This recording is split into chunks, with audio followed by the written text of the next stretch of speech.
Not many things unite Democrats and Republicans these days. But one issue that seems to unite both parties is the FBI's potential privacy violations. On July 12, 2023, the United States House of Representatives held a hearing with FBI Director and Republican and Trump appointee Chris Wray. While most of the hearing went back and forth over whether the FBI was treating Donald Trump and Republicans generally unfairly, and neither side could agree on that, there was one area where they agreed completely. I want to ask you another question. In the Senate hearing, in response to Senator Wyden's question of whether the FBI is currently purchasing Americans' location data, you indicated that it was limited to data derived from internet advertising. It's since been reported that the FBI has admitted it bought U.S. location data. Is the FBI purchasing location data from commercial sources without a warrant?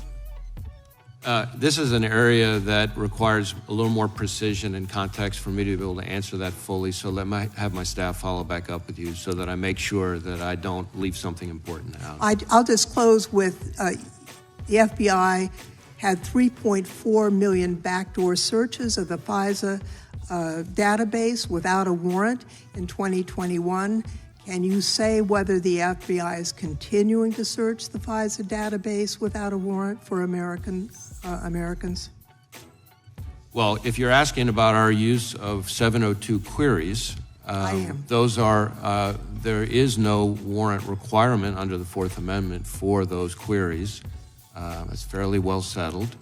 The 3.4 million figure that you're talking about, I guess I would say a couple things. One, that's not 3.4 million people. That's 3.4 million search terms or query terms. Second, that's not those are not queries in violation of rules. Those are just queries under the My time has expired, but the committee will look into the warrant requirement later. Sure will. You sure will. The gentleman from Florida is recognized. The American people need to understand what just happened. My Democrat colleague just asked the director of the FBI whether or not they are buying information about our fellow Americans. And the answer is, well, we'll just have to get back to you on that. It sounds really complicated. Did you hear that? Did you hear that? As her time ended, Zoe Lofgren, a very liberal congresswoman from the state of California, said, "We'll be looking into those warrant requirements later." To which Jim Jordan, a MAGA Republican leader, responded with, "We sure will. We sure will." And then an arch Democrat rival, Matt Gaetz, felt the need to emphasize by using his own time to point out that the American people what had just happened. That the director of the FBI just sidestepped a question about mass surveillance of law-abiding citizens. It looks like Republicans and Democrats have found common ground, and that common ground is FBI surveillance.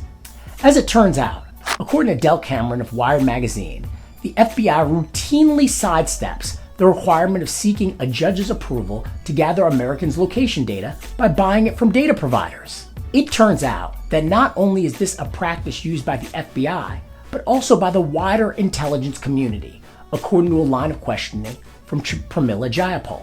However, the article by Wired goes further by quoting Avril Haines, the director of national intelligence, aka America's top spy. Mr. Haines asserts that this data collected is quite sensitive and can be used to blackmail Americans doing everyday, entirely legal activities on American soil. This sort of behavior reminds me of the old 90s song, titled appropriately in this case, Things That Make You Go, Signing off. Peace. Hey, if you like this video, please smash that like button and hit subscribe. We would love to see you again. So take it easy. Peace.